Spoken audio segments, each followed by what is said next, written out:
ze Yesu ngwino duhe zagire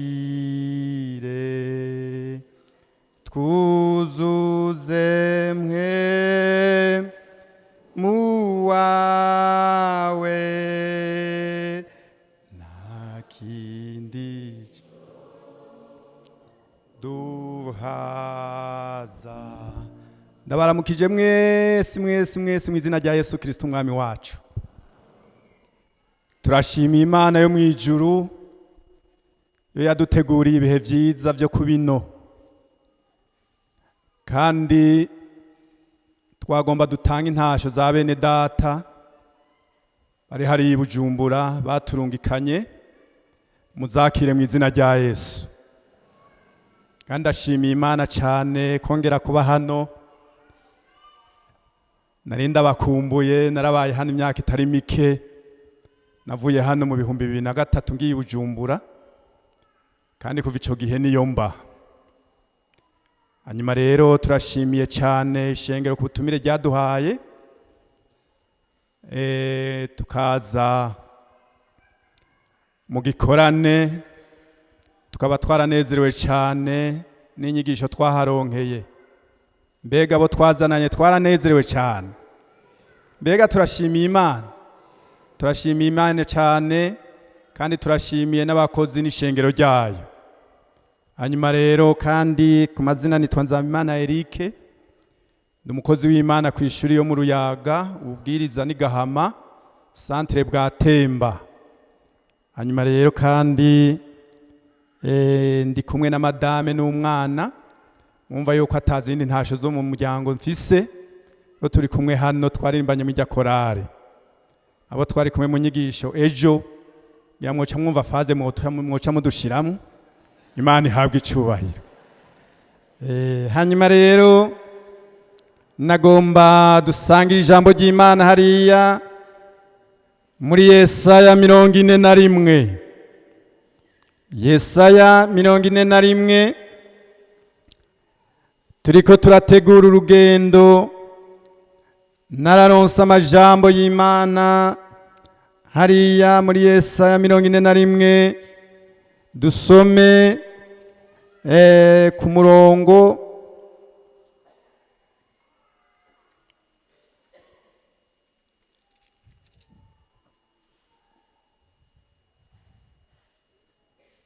Yesaya 41 kwera ku murongo w'10. Wera ku murongo w'10.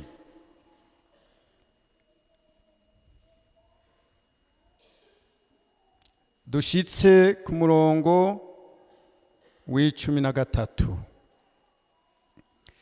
Ntutinye kuko ndi kumwe nawe, ntukihebure kuko ndi Imana yawe, nzogukomeza, nzogutabara, mbere nzokuramira n'ukuboko kw'iburyo kukugororoka kwanje.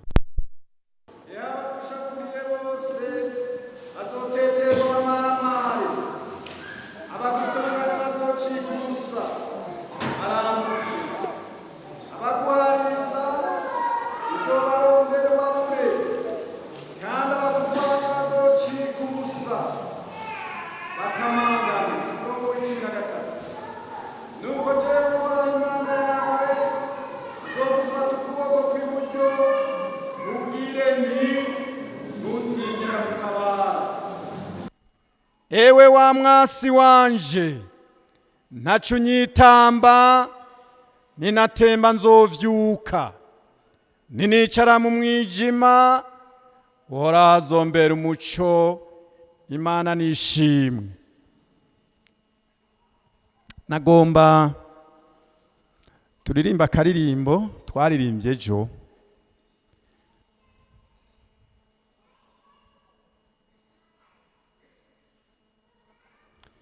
Yaba Uhoraho atari mu ruhande rwacu.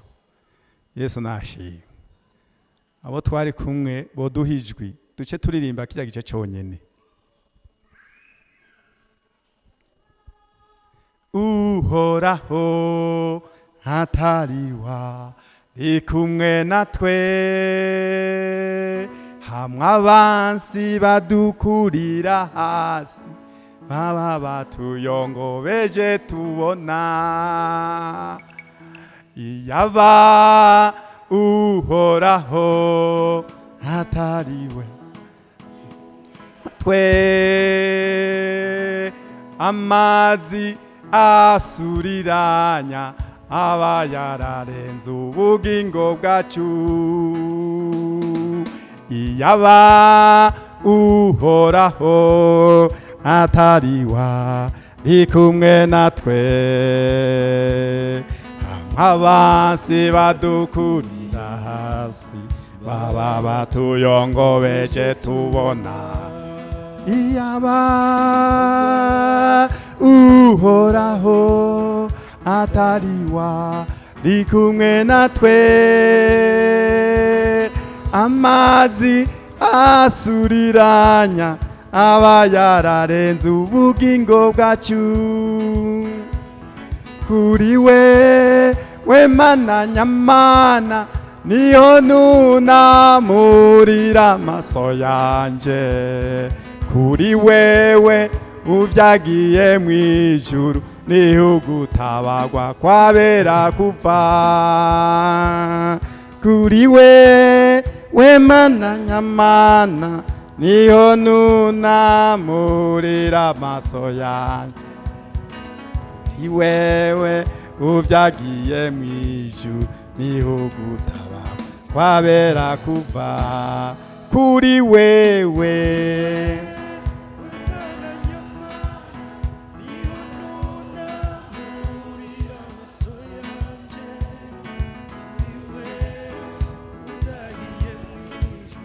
niho gutabagwa kwabera kuva. Imana nishimwe cyane. Ngaha turasomye ngo ntutinye kuko ndi kumwe nawe, ntutinye. Umuntu arafise ibintu byinshi bimuhanze bimutera ubwoba bituma atinya. Yesu nashimwe. Ariko ivyo byose Imana irabizi kandi Imana irabibona. Ivyo bikuruhije bigushize mu ruhagarara, ivyo bigutangira mu buzima bwawe, Imana irabizi.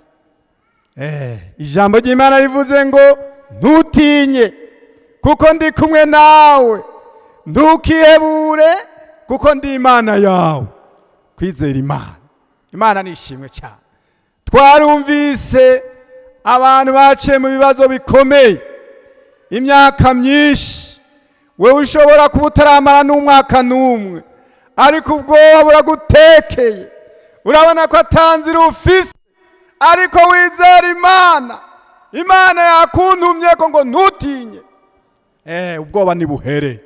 Twasomye hajya muri Zaburi ngo abo bose bagukuriye hasi, ushobora kuba ufise abantu muri ko muragwana nabo bagukuriye hasi ngo bakugwanye, ariko ijambo ry'Imana ryavuze ngo ntutinye umuntu kuko niwe nyama n'amaraso. Dufise ukomeye n'Imana iri muri hando rwacu. Amen. Ngo bisanzwe uhora hari mu ruhande rwacu, mbega uwo tugwanya ninde? Ninde yo gushobora? Ninde yo guhangara? Ninde yo gukubita hasi? Hajya twabonye Mika avuga ngo nzohanga amaso uhoraho. Haleluya. Ngo wa mwasi wanje, ngo reka kunyitamba hejuru, ngo kuko naho nzotema, ngo nzogirana, ngo nzovyuka. Imana ishimwe cyane. Turafise Imana ikomeye, turafise Imana itugwanira. Naho hera imyaka 10 uri mwigeragezwa, ihangana. Niko Yakobo yabivuze mu gice ca 1:12. Hahigwa uwihanganira imugerageza vyose, kuko niyamara kurama azohabwa iki? Azohabwa igisibo c'ubugingo. Hariho abantu bazohabwa igisibo c'ubugingo ko bihanganye. Kenshi igeragezwa riba rije gupima umuntu. Imana ishimwe cyane. Iyo umuntu atahawe mwema, adafise ubushobozi, atabatijwe neza muri mwemu yera, adasenga, atakijijwe ngo yinjire, igeragezwa ryamunyarutsa. Ariko umuntu yabonye Imana, Imana nishimwe. Kuri 13 havuze ngo muri Yesaya ngo kuko jewe uhoraho Imana yawe nzogufata ukuboko kw'iburyo nkubwire ngo ntutinye ndagutabara. Uhoraho yiteguye kugutabara yagutinya bijya nyene ubitsinde. Yesu nashimye. Turafise amasezerano akomeye, abantu bizeye Kristo bakamumenya akabamenya. Twaracungujwe amaraso y'igiciro kinini, turi abantu bakomeye imbere y'Imana. Haleluya. Ntuzutinye umuntu w'inyama n'amaraso, uratinya icaha kuko cica umutima, ariko cica umubiri ntuzutinye. Turafise Imana iri mu ruhande rwacu ngo itugwanire. Abansi bacu ni benshi, baradukuriye hasi, baratwase kugira ngo batugiriye nabi, baratuyongobeje, ntituba tukiriho, ariko none turacariho kandi tuzobaho kugeza tugiye mu ijuru.